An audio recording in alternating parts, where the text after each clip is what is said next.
Bwana Yesu Kristo, tunakuja mbele zako, tunakuomba Roho Mtakatifu ukapate kutusaidia, tufungue macho yetu ya kiroho, tukapate kutambua haya tunayokwenda kujifunza.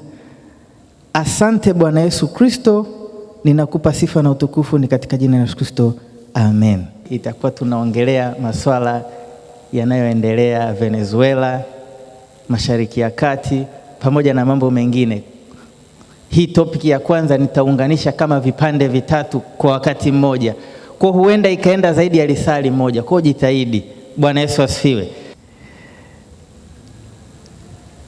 Kwa wengi wenu ambao mnafuatilia kwenye vyombo vya kimataifa,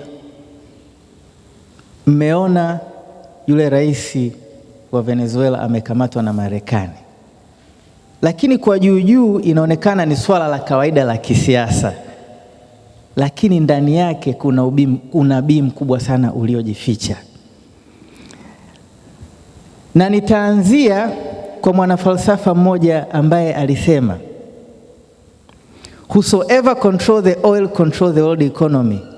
Yoyote anaye kuwa anadhibiti mafuta, haya mafuta petroli tunayotumia kwenye magari, ndio anakuwa ana uwezo wa kuitawala dunia.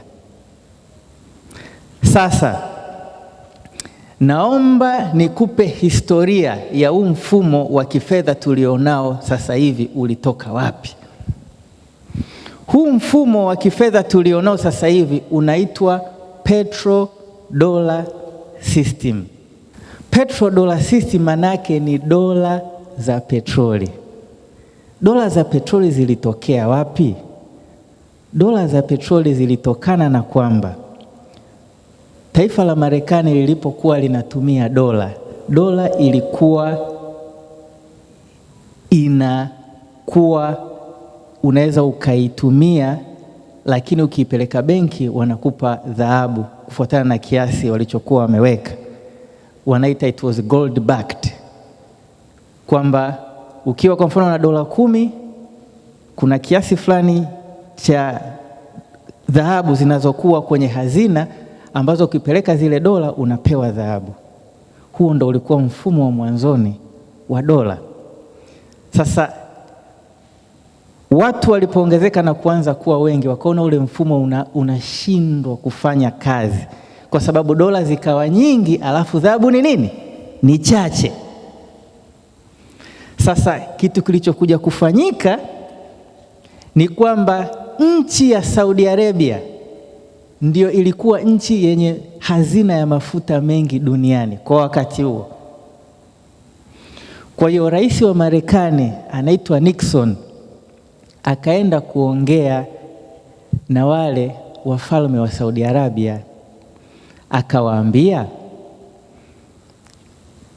tutalinda visima vyenu vya mafuta ili visivamiwe na Urusi. Kipindi hicho kulikuwa kuna vita baridi. Sitaki kwenda sana kwenye hilo somo, lakini kulikuwa kuna kitu kinaitwa vita baridi kati ya Marekani na Urusi. Kwa hiyo Marekani akamwambia, nitalinda visima vyako vya mafuta, lakini kigezo ni hichi kimoja: mafuta yako yote utayauza kwa dola. Yaani maana yake ni kwamba ukitaka kununua mafuta kwenye soko la dunia lazima uwe na nini? Na dola. Hapo ndipo dola ikapata nguvu duniani mpaka leo unavyoiona, kwamba nchi zote huwezi kununua mafuta kwenye soko la dunia kwa kutumia fedha zako. Lazima ufanye nini? Ununue dola ndo uende ukanunua yale mafuta. Sasa huo mfumo ndo unaitwa petrodollar system, mfumo wa petrodollar. Sasa basi, mataifa ya mashariki ambao ndo BRICS, Brazil, Russia, India, China pamoja na South Africa, haya mataifa unayaona pale, yakaungana yakataka kutengeneza sarafu. Sio anataka, yashaitengeneza sarafu. Ndio hiyo taifa la kwanza kwa hazina ya mafuta duniani ni Venezuela. Ina pipa bilioni 300, wakati Saudi Arabia ina pipa bilioni 266, na wamekwisha kuzitumia kwa zaidi ya miaka 30. Kwa hiyo zimepungua kwa kiwango kikubwa. Sasa hawa nao wakawa wanataka kuchukua mafuta ya Urusi, mafuta ya Irani na mafuta ya Venezuela, alafu wafanye nini? Na wenyewe watengeneze mfumo wao kwamba hizo nchi zenye mafuta mengi hao waseme kwamba sisi hatutaki kuuza mafuta yetu kwa dola, tutauza kwa nini? Kwa pesa yetu. Kwa hiyo sasa kilichotokea ni kwamba Trump akawazidi akili, akatangulia kumkamata huyu ili wasifanye nini?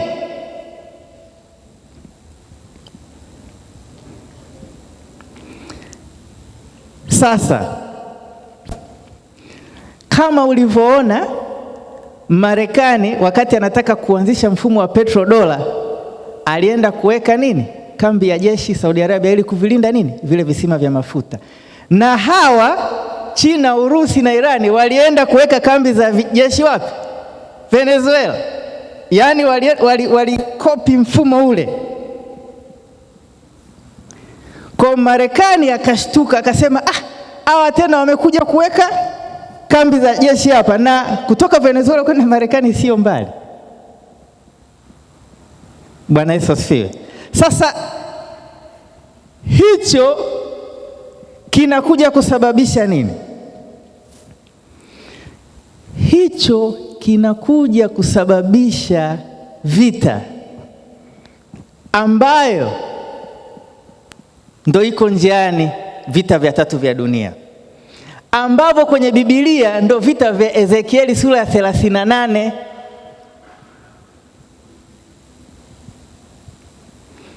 Kwa nini? Kwa sababu Israeli ndiyo ilitumika na Marekani kuivamia nini?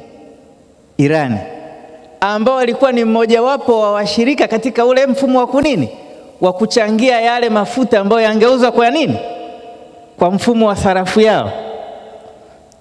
Alafu Ulaya naye anampiga Urusi ambaye naye anazalisha mafuta, alafu Marekani anampiga Venezuela. Kwa unaona hao watatu wote tayari kila mtu kesha kabwa. Sasa haya mataifa yalichokifanya sasa hivi yanachojadili ni kwamba huku Mashariki ya Kati nani anampa nguvu sana Marekani? Ni Israeli. Kwa hiyo ndiyo maana sasa wanaona njia pekee ya kuufumua huu mfumo ni kuivamia Israeli, ambapo ukienda kwenye Ezekieli sura ya 38 ndio inamsema pale Rosh Urusi, inasema Uajemi ambao ndo Irani. Bwana Yesu asifiwe. Sasa unaona ni jinsi gani hilo ni kama tukio moja, lakini sasa ninakufunulia upate picha kinabii. Hili tukio ndio linakuja kuiletea hii vita. Na tarehe 29 Disemba, juzi tu baada tu tumetoka kula Christmas, Netanyahu alikwenda Marekani kuongea na nani? Na Donald Trump kuhusiana na Israeli kuivamia Irani mwaka huu,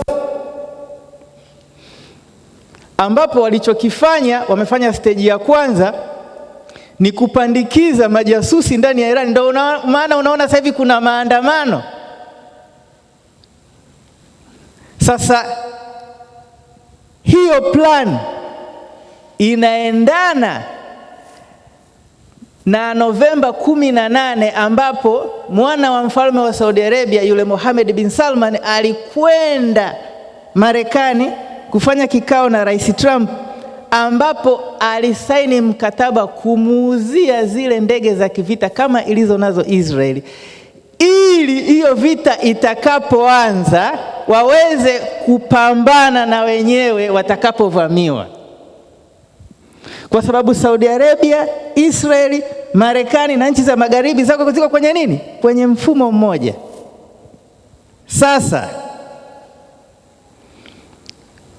mmeona taifa ambalo limelalamika sana ni China, kwa sababu China ilikuwa inapata mafuta mengi kutoka wapi? Venezuela. Sasa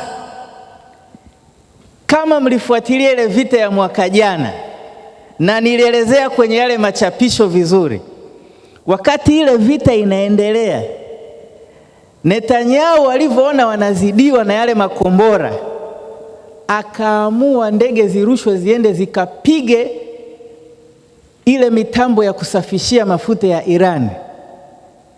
Lakini Rais Trump akamwambia usifanye hivyo, kwa sababu ukifanya hivyo utaangusha uchumi wa dunia, kwa sababu China inategemea mafuta ya Iran, ambapo bidhaa za China zinakwenda wapi?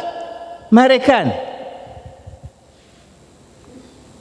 Sasa huu mfumo umeshikana, na upande mmoja ikitokea shida ni upande mzima mambo yanaharibika. Sasa nataka nirudi pale kwenye Ezekieli sura ya 38. Kwenye Ezekieli sura ya 38 pale kuna taifa pale linaongelewa, linasema nyumba ya Torgama.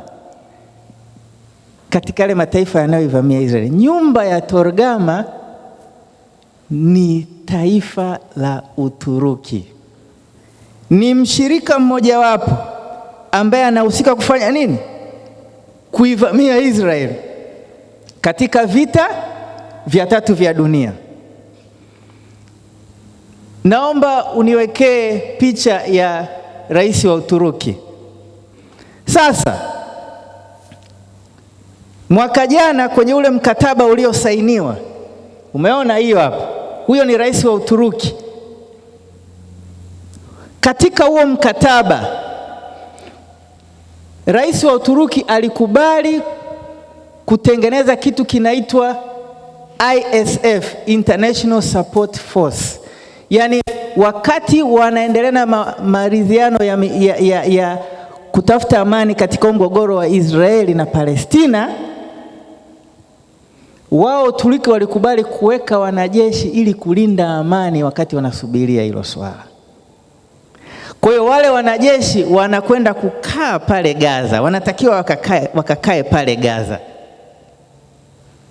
ambapo wakati huo wanajeshi wa Uturuki wengine wako Syria, ndiye waliyemweka yule rais mpya wa sasa hivi. Sasa unaweza kuona taifa la Israeli limezungukwa tayari na Waturuki nyuma na litakuja kuzungukwa na mbele. Ukija ukiangalia kwenye Ezekieli 38, ndiyo maana wanaivamia Israeli. Na kwenye kikao chake alichofanya na Rais Trump, Netanyahu alimwambia Trump kwamba siwezi nikakubali Uturuki ndo waje walinde hapa Gaza, kwa sababu anajua kiunabii watafanya nini? Wataivamia. Sasa kitu kinachokuja kutokea ni kwamba hili tukio na hii vita inakuja kuangusha uchumi, na si muda mrefu kutoka sasa, kwa sababu haya mataifa ya BRICS yameshaadhimia na hiyo sarafu wameitengeneza ni sarafu ya kidigitali, na wanataka watoke katika mfumo wa cash waende kwenye mfumo wa nini? Wa kidigitali. Sasa kipindi sisi tunakula sikukuu, kilifanyika kikao kwenye nchi ya Uswisi.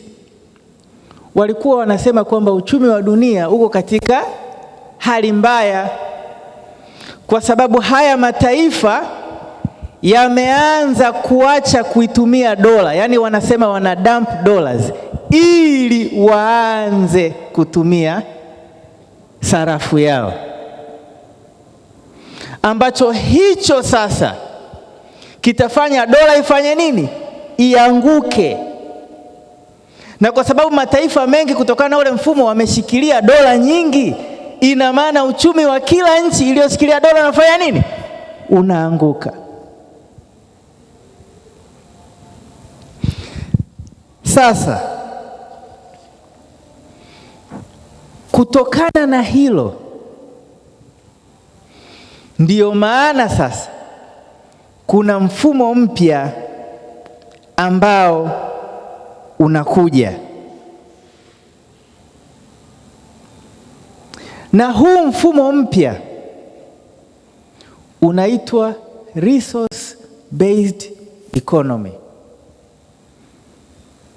yaani uchumi ambao misingi yake inafuata una rasilimali kiasi gani. Hivi mnavyoona sasa hivi tunavyoendelea, ndiyo maana unafanyika utafiti kwenye kila taifa, na nafikiri umeshakamilika kwa zaidi ya 90%, kujua kila taifa lina mali kiasi gani, mna gesi kiasi gani, mna madini ya dhahabu kiasi gani, mna almasi kiasi gani, ili sasa uchumi utakapoanguka wanakuja kufanya kitu kinaitwa reevaluation. Yaani wanakuja kutoa sarafu kufuatana na thamani ya rasilimali ulizonazo wapi? Nchini kwako, kwamba utatumia wewe na wananchi wako fedha kufuatana na mali ulizonazo wapi? Nchini kwako, na si zaidi ya hapo.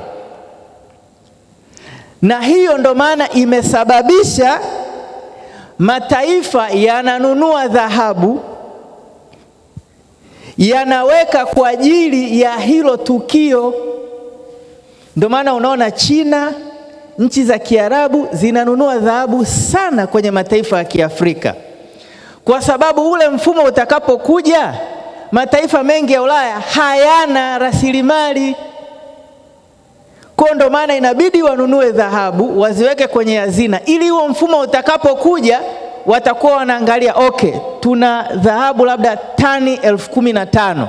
Kwa hiyo thamani yake ni shilingi ngapi? Labda ni bilioni 100. Kwa hiyo kiasi cha fedha ambacho kitaidhinishwa kwa ajili ya hilo taifa itakuwa ni hizo bilioni 100. Kwa hiyo ndio maana kila taifa linapambana linunue dhahabu. Bwana Yesu asifiwe. Lakini kwa mujibu wa kitabu cha Zefania sura ya kwanza mstari wa 18a unasema, fedha yao wala dhahabu yao havitaweza kuwaokoa katika siku ile ya ghadhabu ya Bwana. Hii ni Biblia inaongelea kipindi cha dhiki kuu ambacho tumekaribia kukianza muda wowote kutoka sasa. Zefania anasema kwamba kabla ya kuanza dhiki kuu kutakuwa kuna nini? Mataifa yanakusanya nini? Dhahabu, ambayo yanafikiri kwamba itakapokuja ule wakati zitawasaidia. Ndo anasema kwamba nini? Hazitawasaidia. Huu ni unabii unaelekea kutimia. Sasa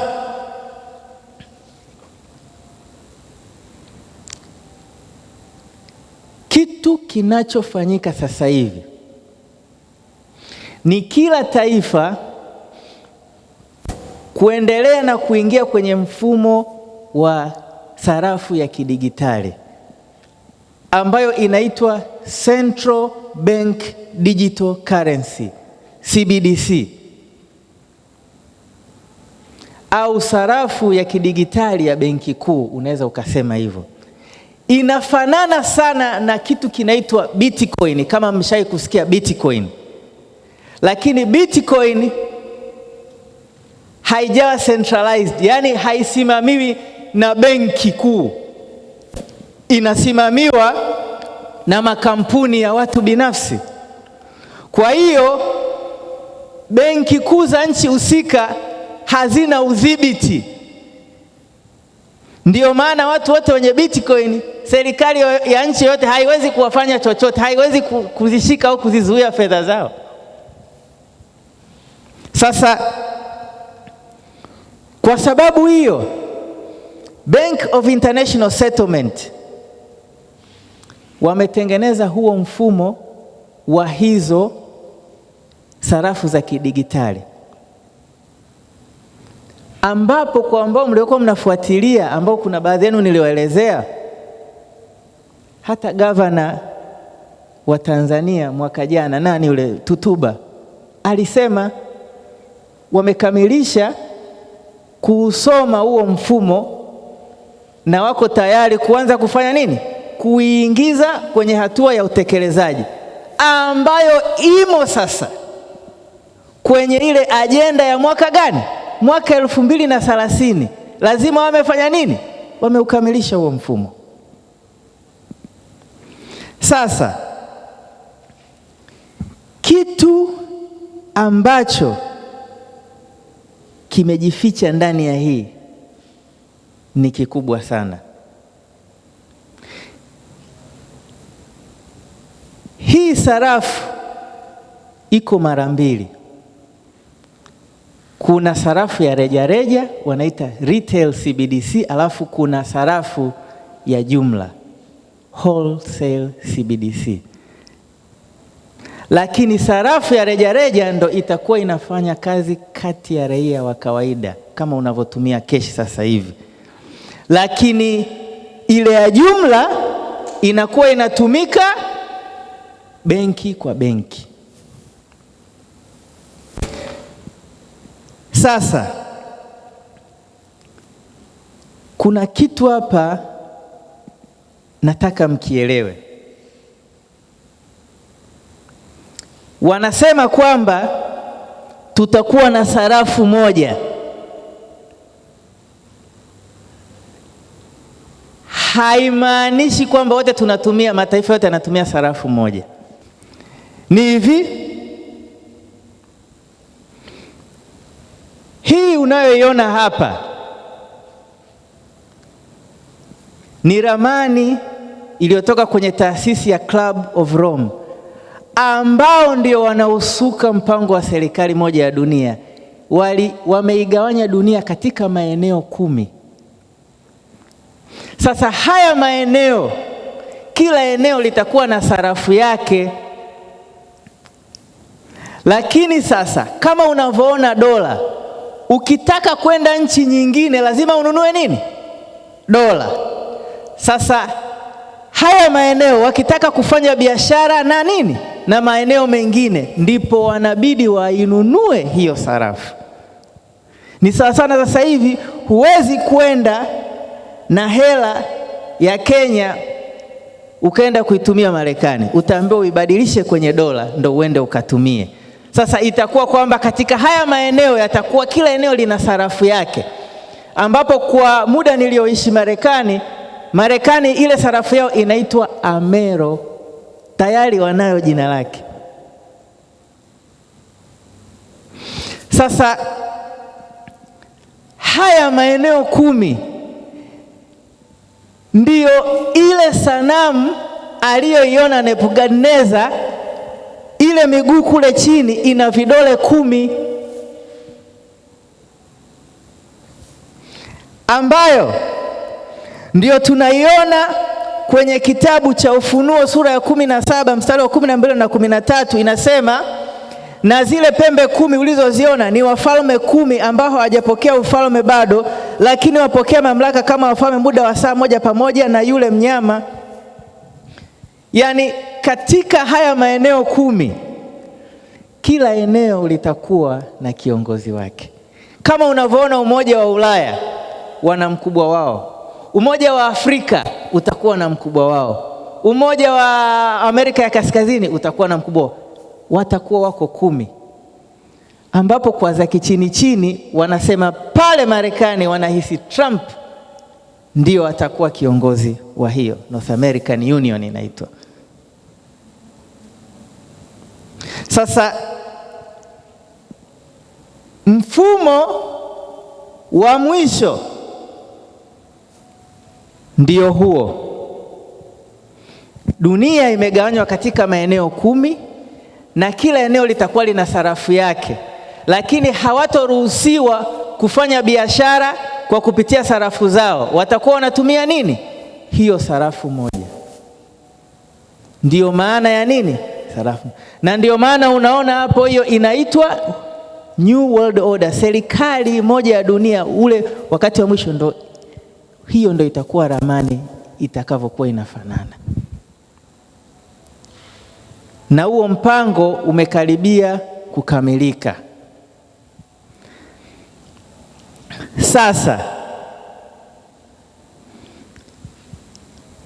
hizi sarafu zinafanyaje kazi?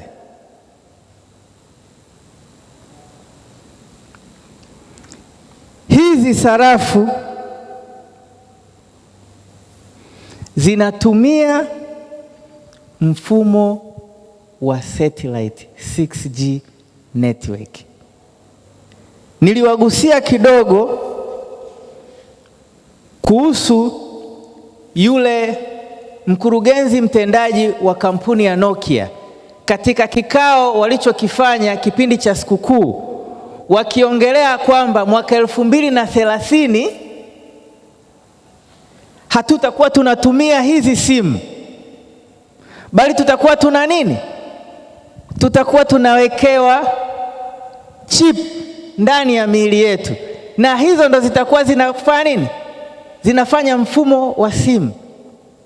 Lakini huo mfumo hautumii hii 5G network tunayotumia sasa hivi, kwa sababu hii 5G network inatumia minara ya simu, ambayo hii minara ya simu huwa inapoteza network, na network huwaga inapotea kati ya mnara na mnara. Pale katikati kunakuwa kuna eneo ambapo yale masafa hayafiki, ndio tunaonaga hilo eneo hapo katikati panakuaga panaitwa kama pana dropped coverage, ile network inapotea.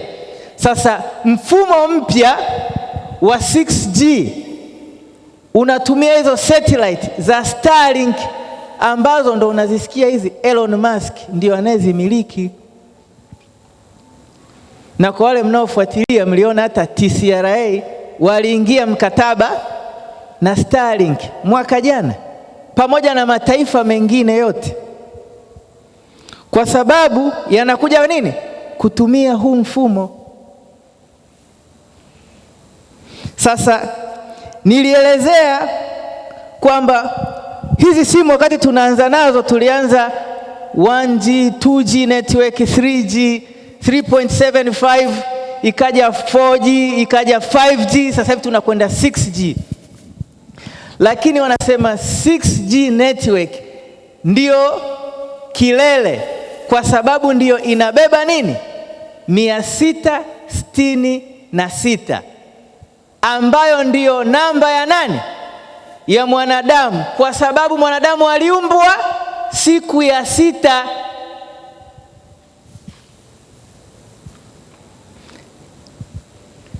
Na niliwaeleza kwenye kitabu cha Mwanzo sura ya 6 mstari wa 3, Mungu alipokuwa anasema nafsi yangu haitashindana na mwanadamu, kwa maana yeye ameumbwa kwa damu na nyama, miaka yake ya kuishi itakuwa ni nini? 120. Sasa hapo wapendwa, tukatengeneza fundisho kwamba Mungu ametupangia tuishi miaka mingapi? 120. Lakini ukisoma Biblia, wote walioendelea kina Nuhu walizidi hiyo miaka 120, ikimaanisha kwamba haikumaanisha hivyo. Lakini sasa ukienda kwenye tafsiri halisi ya hilo andiko, kuna neno limetumika linaitwa agar, neno la Kiebrania ambalo linamaanisha revolutions, yani mizunguko. Kwa hiyo ni kama unaweza kusema Mungu akawa anasema kwamba na umri wa wanadamu mzunguko wake utakuwa ni 120. Hiyo mizunguko tunaipata wapi? Tunaipata kwenye kitabu cha Walawi sura ya 25, ambapo anawaambia taifa la Israeli, mtakapoingia nchi ya ahadi mtahesabu sabato 7 mara 7, itakuwa miaka 49, alafu ule wa 50 mtawaita wa nini? Wa jubilee. Na hivyo ndivyo utakavyokuwa. Sasa hiyo mizunguko alikuwa anamaanisha mizunguko ya nini? Ya jubilee, ambayo ukikuta hiyo mizunguko 120 mara 50 unapata 6,000, ambazo ndiyo siku 6 ambazo ndiyo Mungu anamruhusu mwanadamu kufanya nini? Kujitawala mwenyewe. Hiyo miaka 6,000 ikikamilika, Yesu anakuja kutawala kwa miaka 1,000, ule mwaka wa 7 ambao ndio siku ya 7 ambayo ndo tumekaribia kuianza. Unajua mtumishi, watu wanapata tabu katika kuhesabu. Sasa hivi tuko mwaka wa 6,000, wanadhania bado tunadaiwa, kwa sababu inabidi uanzie 0 mpaka 1,000. Kwa hiyo maana yake 6,000 imeshakamilika. Hii sasa hivi tumekopeshwa. Tumekopeshewa wapi? Ndio ile miaka aliyoishi Yesu duniani, kwa sababu Yesu alikufa na nini? Na miaka 33. Kwa hiyo Mungu hajataka yani imebidi aifidie hiyo miaka ya Yesu. Ndiyo maana mnaona nini? Mnaona kwamba tunaendelea kwenda, lakini sasa tumeikaribia kuifikia 2033. Ndiyo maana sasa haya yote yanatokea, kwa sababu tumebakiza kama miaka 7 na point. Sasa naomba nirudi nyuma tu kidogo. Hii mifumo ya 6G network inamilikiwa na Elon Musk. Ndiyo mwenye hizo Starlink satellite, ndiye anayetengeneza hizo microchip. Lakini sasa mwaka jana ambapo Rais Donald Trump alikwenda kufanya ziara ya kiserikali nchini Saudi Arabia, ndipo aliposaini mikataba ya uwekezaji katika hii teknolojia, na aliyetoa zile fedha kwa ajili ya huo uwekezaji si mwingine bali ni mwana wa mfalme wa Saudi Arabia, Mohammed bin Salman, ambaye alifanya nini? Aliidhinisha dola bilioni 600.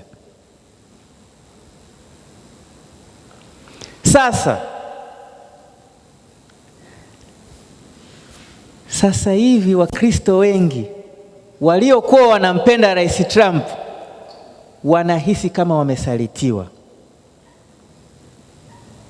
kwa sababu Elon Musk aliingiza zaidi ya dola milioni 30 kwa ajili ya kampeni ya Rais Trump. Kilichokuja kutokea, Rais Donald Trump akampa mkataba wa kutengeneza hizo microchip na aliidhinisha dola bilioni 9.5 kwa ajili ya kukamilisha huo mfumo.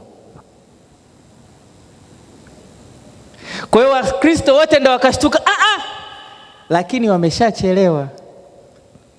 Treni imeshaondoka kituoni, iko safarini. Wamekuja kushtuka, kumbe naye ni sehemu ya mfumo. Na kwa kupigilia misumari, Yule mwana wa mfalme alipokwenda Marekani sasa, akamwambia Rais Trump ile dola bilioni 600 haitoshi na kuongezea, akamwambia nakupa trilioni 1, ambayo kwa sisi sijui tungeita quadrillion, sijui octalilion, sijui maana ni hela nyingi, sijui hata kama hapa kwenye ile kanisa tukizijaza zinatosha kwa za Kitanzania. Sasa umepata picha, nani anahusika kitaalamu kutengeneza, lakini nani kafanya nini? Kaweka fedha.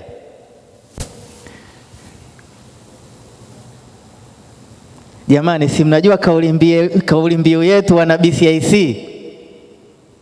Kauli mbiu yetu ni nini? Asante. Akili za kuambiwa changanya na za kwako. Mwambie jirani yako, akili za kuambiwa changanya na za kwako.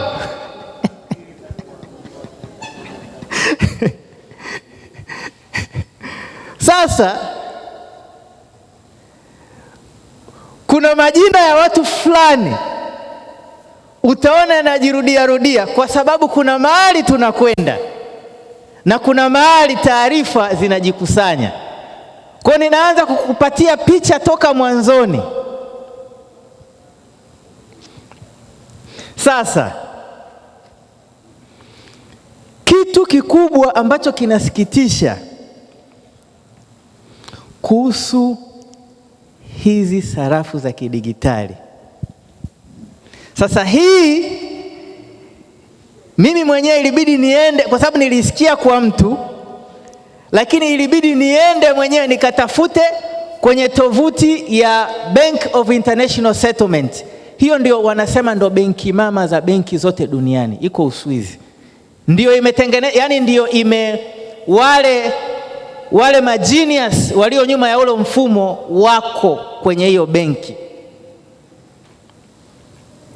Wanaeleza jinsi huu mfumo unavyofanya kazi. Hapa naomba usisinzie. Yaani naomba unisikilize vizuri. Jitahidi mtumishi. Sasa kwanza wameipa jina kwamba hii sarafu ya kidigitali ni gereza la kidigitali. Kwa sababu ya kwanza, hautakuwa na jinsi ya kujificha. Kila muamala utakuwa unajulikana. Na wanasema sasa hivi watu wanajifanya ni wajanja, wanaficha hela ndani, wanakula rushwa, wanafanya nini. Kwa hiyo mwarobaini wa hii kitu ni kuweka hiyo, na viongozi wote wamesema tunaitaka hiyo. Shida si rushwa na ubadhilifu wa fedha, shida si utakatishaji. Mwarobaini ni hiyo, na ndio maana wanakuja kukubaliana na mfumo, wanasema huu ndio kiboko yao. Lakini jambo la pili, sarafu hii inakuwa programmed kununua vitu fulani na kuzuia kununua vitu fulani. Mfano, unaweza ukawa umefanya makosa fulani, wanakwambia sasa huyu dawa yake tunaruhusu anunue chakula tu. Ukienda kununua kitu kingine chochote, mfumo unakwambia wewe uruhusiwi kununua kitu kingine chochote zaidi ya chakula. Basi inajifunga, inajiloki. Kwa hiyo inabidi umtafute ndugu yako mwingine ambaye yeye ndo anaruhusiwa kununua hivyo vitu vingine, anunue kwa ajili yako, lakini wewe kokote utakako kwenda haikuruhusu. Inakuwa tu inakuruhusu kununua vitu fulani basi. Na ndiyo maana sasa, na hizi taarifa ninawapa kwa sababu kanisa la Kristo duniani, nikisema Marekani, Kanada na kwingineko, ndizo taarifa wanazopeana, ila tu ili kanisa la hapa Tanzania ndo hazijui. Ndo maana mimi ni mjumbe kukuletea habari, ili na wewe uwe kwenye mfumo wa nini, wa kanisa la Yesu Kristo. Tunapeana taarifa, jamani, tuko wapi kinabii, sasa tunaelekea wapi, sasa tunaelekea wapi, ili tusije tukaachwa. Sasa kibaya zaidi kuhusu mfumo ni kwamba hakuna mtu atakayekuwa anaruhusiwa kutoa sadaka, kwa sababu kule kwenye system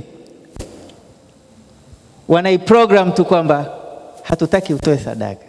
Basi kwa ukienda uwezi kutoa sadaka. Kwa hii neema hata unayopata ya kutoa sadaka sasa hivi ni ya sasa hivi. Ukishaingia ule hakuna hiyo kitu. Swala jingine kuhusu hii fedha, matumizi ya fedha kudhibitiwa katika eneo la kijiografia ulilo hilo eneo husika ifanyika. Hiyo nilipoisoma ndo mpaka nilijishika kichwa.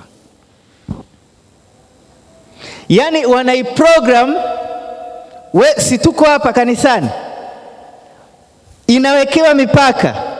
Ukivuka pale Jogoo haifanyi kazi, lakini ukirudi nyuma pale inafanya kazi. Kwa hiyo wanakuwa wamekuwekea uzio wa kidigitali umekuzunguka, na wanasema watakuwa wana uprogram kilomita 15 kwenda pande zote. Kwa hiyo ina maana ukitoka tu kwenye hiyo haifanyi kazi, huwezi kununua kitu chochote, lakini ukiingia ndani ya hilo eneo inafanya kazi, unaweza kufanya muamala. Na wanasema hiyo ni kuwazuia watu, hiyo inaitwa lockdown ya kidigitali. Hey, ngoja Bwana Yesu atusaidie. Kipengele kingine, hii ndiyo mbaya zaidi. Hii mpaka nilikana jamaa mmoja yanafanya kazi, yuko kwenye ngazi za juu huko serikalini, akaniambia tulipokuwa tunausoma mfumo tukasema hii ni balaa. Mpaka wao kwenye vikao wao wenyewe wakawa wanasema hivi, mfumo akija akaushika kiongozi ambaye ni kichaa itakuwaje? Kwa sababu kipengele kingine inasema kwamba fedha zinapangiwa muda wa kuisha, zina expire.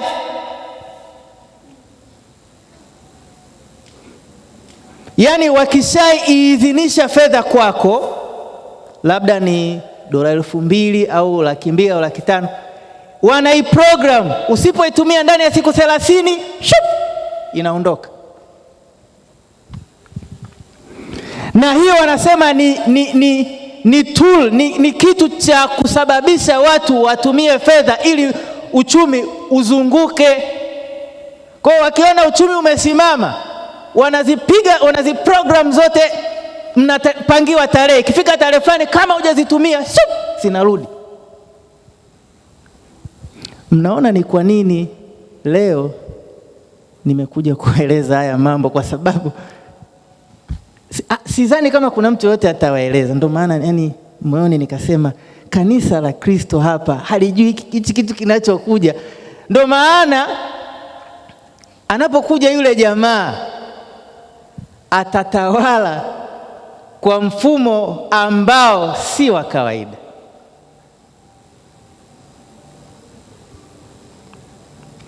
Sasa katika yale maeneo 10, kama ukisoma pale kwenye kitabu cha Danieli kwenye ile sanamu, inasema kwamba ile sanamu miguu yake ilikuwa ni chuma imechanganyika na udongo. Sasa hicho ni nini? Chuma imechanganyika na udongo. Hapa sasa wale wanazuoni ndo naomba mnisikilize vizuri, wale mlioenda chuoni, maana kuna wengine walienda kwenye wengine hawajaenda.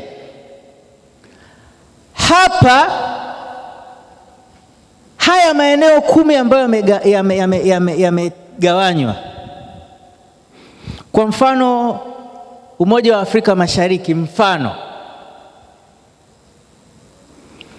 Tanzania ina uchumi wake wa kijamaa, Kenya uchumi wake wa kibepari. Leo hii umeziunganisha zote, unalilazimisha zifanye pamoja. Sasa zinashindwa kufanya pamoja kwa sababu misingi yake ya mfumo wa kiuchumi haifanani. Ndio hiyo inasema kwamba ile miguu ni udongo umechanganyika na nini? Na chuma. Yani huo mfumo mwishoni unashindwa kushikamana. Sasa kila taifa duniani lilikuwa limepangiwa kuanzia mwaka 2026 kwenda 2027 wawe wamekwisha anza hatua za utekelezaji. Na ndiyo maana wengi wenu mmenitumia video ya yule waziri anasema anataka waanze kutoa vitambulisho vya NIDA toka kwa nini? Kwa watoto, ambapo ndio inasema kwenye kitabu cha Ufunuo, inasema wadogo mpaka wakubwa. Kwa hiyo inatimiza huo unabii, tena sio mbali, hapa nchini kwetu. Sasa unaona ni jinsi gani kumekwisha kuwa jioni sana. Kumbuka watumishi, tulianza na Venezuela lakini tunaishia huku. Ni kwa nini? Ndio maana niliwaambiani tumeanza na mtiririko na kupa picha kile kinachoendelea na mwisho wake ni huo. Ndio maana wale wote mliokuwa mnaniuliza kirahisi hilo swali mtandaoni, nikasema siwezi kuwajibu kwa sababu lina maelezo yake marefu sana. Sasa kitu cha msingi ambacho ninaweza kuwatia moyo ndugu wapendwa, kwa kumalizia, maana hii nimemaliza hiyo topic, ni kwamba nafasi unayoipata sasa hivi kutoa sadaka, kumtolea Mungu, itumie vizuri. Siku zake zimehesabiwa. Siku zake zimehesabiwa. Na nataka sasa niwape nyongeza. Tena nilitaka kusahau na sijaandika. Mabilionea wote, kimsikia huyu Zuckerberg, Elon Musk, Peter Thiel, Sam Altman, Jeff Bezos, wote wamenunua visiwa vya binafsi, private islands. Na wengine wamechimba maandaki, wamejenga, wamenunua vyakula, wamenunua kila kitu, kwa sababu wanaamini mfumo utakapoanguka utatokea balaa. Kwa hiyo wataenda kujificha kwenye hizo sehemu. Na si hilo tu, nilimsikia mimi mwenyewe mmoja akiongea, anasema hizi hela tulizonazo za makaratasi zinazozunguka tuzitumie sasa hivi kuzibadilisha katika vitu nini halisi, tununue viwanja, tujenge majumba, kwa sababu wakishazifungia kwenye huo mfumo watakuwa wanatupangia. Kwa hiyo sasa hivi yale mabilioni wao wanawekeza kwenda kununua yani kuna wengine wamenunua visiwa, ni kama mtu anaishi ana nchi yake na ana serikali yake, na ndege zao na viwanja vyao vya ndege, kwamba kitakapo wakati wanawaachia nyie msala, wenyewe wanaenda kutulia huko. Lakini Biblia inasema na kulikuwa na tetemeko kubwa ambao halijawahi kutokea na visiwa vikaondoka. Kisoma kitabu cha Ufunuo, kwa sababu Mungu anaenda kuvifuta kule kule walikojificha.